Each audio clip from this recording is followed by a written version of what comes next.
এই সরকারের আমলে কোনো পৃষ্ঠপোষকতার কোনো সুযোগ নাই। সে যত বড়ই মন্ত্রী হোক, যত পাওয়ারফুল লোক হোক, এখানে তার কোনো সুযোগ নেই। এটা যদি যার সাথে জড়িত থাকবে, পরিচিত থাকবে, এই সরকারের অধীনে এইসব পৃষ্ঠপোষকতার কোনো ব্যবসা আমরা করতে দেব না। বর্তমান নির্বাচিত সরকার দায়িত্ব নেওয়ার পর থেকে বাংলাদেশের একটি ভঙ্গুর অর্থনীতি থেকে স্থিতিশীলতার দিকে নিয়ে যাওয়া,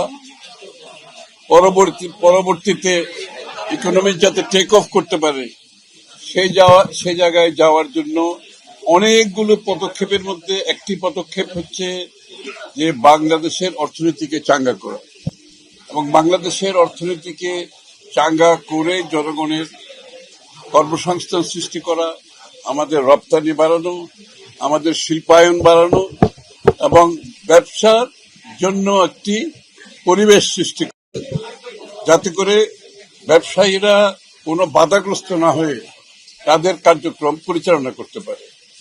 এই জন্য আমরা ইজ অফ ডুইং বিজনেস, ব্যবসাকে সহজ করার জন্য যে বিগত দিনে যে সমস্যাগুলো তৈরি হয়েছে, যে বাধাগ্রস্ত করা বিভিন্ন পর্যায়ে ব্যবসায়িক কার্যক্রমকে এবং বিভিন্ন রেগুলেশনের মাধ্যমে বাধাগ্রস্ত করা, এখান থেকে বেরিয়ে আসার জন্য ইতিমধ্যে আমরা ডিরেগুলেশন আমাদের বাজেটে সরকারের পক্ষ থেকে বলা হয়েছে এবং ডিরেগুলেশনকে আরো কার্যকর করার জন্য, এটাকে বাস্তবায়ন করার জন্য অনেকগুলো পদক্ষেপের মধ্যে একটি পদক্ষেপ হচ্ছে আজকের এই সভাটা। এবং এই সভাতে আমরা যেটা করেছি, কাস্টমসের ব্যাপারে, পোর্টের ব্যাপারে ব্যবসায়ীদের কার্যক্রম যাতে নিবিড়ভাবে, সিমলেসলি, বাধাগ্রস্ত ছাড়া যাতে চলতে পারে, যার মাধ্যমে ব্যবসায়ীদের খরচ কমবে, আমাদের সাধারণ মানুষের যে দ্রব্যমূল্য, উচ্চ দ্রব্যমূল্য, এর অনেকটা কারণ হচ্ছে পোর্টে এক্সট্রা অতিরিক্ত খরচ হয়, কাস্টমসের দীর্ঘসূত্রিতার বিষয়টা বারবার উঠে এসেছে। আমরা জয়েন্টলি সবাইকে নিয়ে বসে যে কোথায় কোথায় সমস্যাগুলো আছে, প্রত্যেকটি সমস্যা আমরা আইডেন্টিফাই করেছি, চিহ্নিত করেছি এবং প্রত্যেকটি সমস্যার সমাধান কি হওয়া দরকার সিদ্ধান্তও নিয়েছি এবং সিদ্ধান্ত নিয়ে লিপিবদ্ধ করেছি এইটার, এবং কত সময়ের মধ্যে কোন সিদ্ধান্তটা বাস্তবায়ন হবে সেটারও সিদ্ধান্ত নিয়েছি।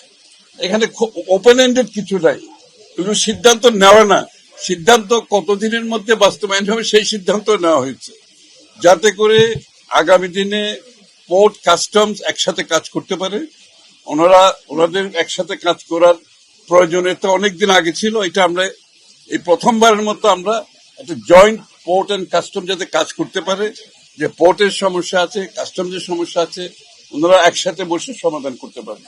এগুলো কার্যকর হবে আমি বিশ্বাস করি খুব সহসা, যার ফলে চট্টগ্রাম পোর্টের কার্যক্রম, কাস্টমসের কার্যক্রম অনেক বেশি গ্রহণযোগ্য হবে, অনেক বেশি এফিশিয়েন্ট হবে, অনেক বেশি কার্যকর হবে, কম সময়ের মধ্যে পণ্য খালাস হয়ে যাবে, কম সময়ের মধ্যে রপ্তানি কার্যক্রম শেষ হয়ে যাবে। যে আগামী 2034 সনে আমরা যে $1 ট্রিলিয়ন অর্থনীতির কথা বলছি, সেটার পথ সুগম হবে। কাস্টমস এবং পোর্টের মধ্যে একটা জয়েন্ট কমিটি হতে যাচ্ছে, ওনারা যে কোনো সমস্যা একসাথে সমাধান করবে। সেটা যারাই পোর্ট চালাক তাদেরকে এইগুলো মেনে জনগণের স্বার্থে, ব্যবসার স্বার্থে, ইন্ডাস্ট্রির স্বার্থে, বাংলাদেশের অর্থনীতির স্বার্থে তাদেরকে একই পথে চালিত হতে হবে।